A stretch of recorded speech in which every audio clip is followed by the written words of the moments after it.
සියලු දෙනාටම සුබ දවසක් ප්‍රාර්ථනා කරනවා.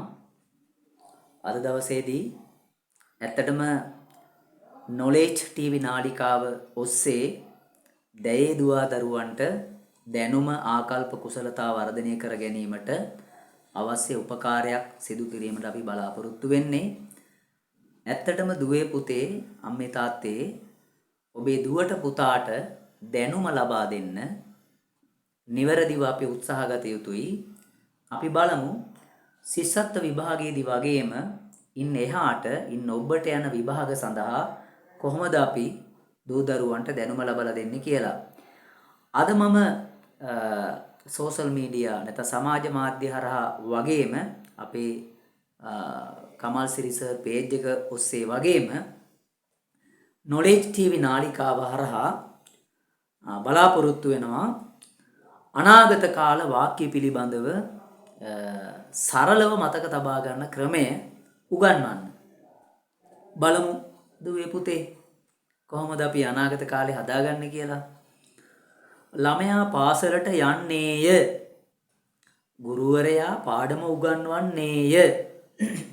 ඔබට දැන් ඇහෙනවා අගනේය කියලා ප්‍රත්‍යක් ඇහෙනවා දුවේ පුතේ. අයියා පාසලට යන්නේය. මල්ලි සෙල්ලම් කරන්නේය. නේය කියන පදයක් ඇහෙනවා ඔබට අග ක්‍රියාපදේ නැත්නම් ආඛ්‍යාත පදයේ අග දුවේ පුතේ. මතක තබා ගන්න ලේසි.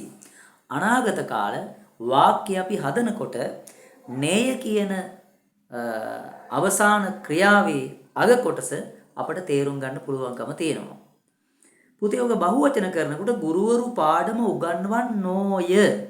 බලන්න ක්‍රියාපදයේ ආඛ්‍යාත පදේ ගුරුවරු පාඩම උගන්වන්නෝය. නෝය කියලා શબ્දයක් ඇහෙනවා අපට ක්‍රියාපදයේ අග ප්‍රත්‍යය. ශිෂ්‍යයෝ සෙල්ලම් කරන්නෝය.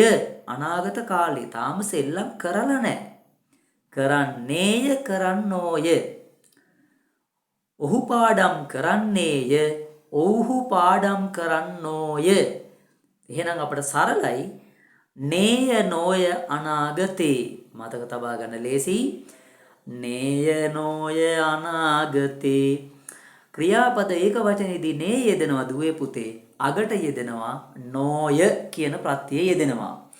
නේය නෝය අනාගතේ ඔබට මට මතක තබා ගන්න ඉතාමත්ම ලේසි. අපි නැවත නැවත මේ වාක්‍ය රටා භාවිත කිරීමේදී අපි බලමු මම හැදුවා ප්‍රාණවාචී පුරුෂලිංග වාක්‍යවලට කෙටි කවියක්. අපි මතක ඇති අපේ channel එකත් එක්ක රැඳිලා ඉන්න මේ වීඩියෝව ෂෙයා කරන ලයික් කරන අයට වීඩියෝව නැවත නැවත නරඹන අයට මේ දැනුම අලුත් කරගන්න පුළුවන්කම තියෙනවා. ඒ නිසා අපි බලමු මෙන්න මෙහෙමයි කවිය දෙන්නේ. මේ පාඩම් කරගන්නෙමු දුවේ පුතේ. පිරිමි වුණොත් අනාගතේ ඒක වචනේ නේයයේදී. පිරිමි වුණොත් අනාගතේ බහුවචන දිනෝයයේදී. නැවත බලමු. පිරිමි වුණොත් අනාගතේ ඒක වචනේ නේයයේදී. පිරිමි වුණොත් අනාගතේ බහුවචන දිනෝයයේදී. පිරිමි වුණොත් ප්‍රාණවාචී වාක්‍යයක කතරු ප්‍රාණවාචී වුණොත් අගනේය ක්‍රියාපදේ ප්‍රත්‍යය ආඛ්‍යාත පදේ ප්‍රත්‍යය.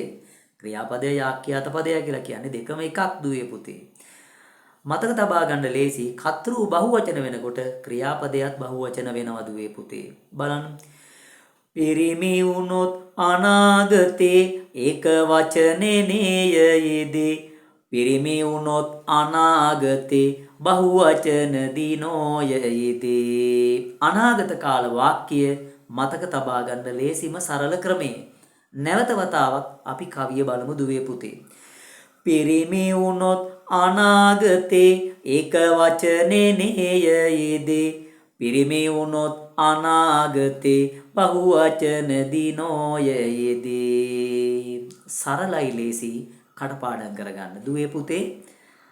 අම්මේ තාත්තේ ඔබේ දුවට පුතාට මේ කවිය උගන්වන්න කිසිම දවසක වාක්‍ය වරදින්නේ නැහැ අනාගත කාල වාක්‍ය. ඒ නිසා ඔබ අපේ knowledge TV නාලිකාව සමග රැඳී සිටින්න. නැවත නැවත විෂය කරුණු අලුත් වෙන විෂය දැනුම පරිසරයේ විෂයන් 5ෙම ඒ වගේම සිංහල භාෂාව විශේෂයෙන් 3 ශ්‍රේණියේ සිට 13 වසර දක්වා ඔබට දැනුම ලබා දෙන්න අපේ මේ knowledge TV නාලිකාව හරහා අපි බලාපොරොත්තු වෙනවා. අපිත් එක්ක රැඳී සිටලා ඉන්න කියලා අපි ඔබට නිරන්තරයෙන්ම ආරාධනා කරනවා. කවිය පාඩම් කරගන්නා ලෙසතුරු ඔබට අපි මතක් කරනවා වාසනාවන්ත දවසක්.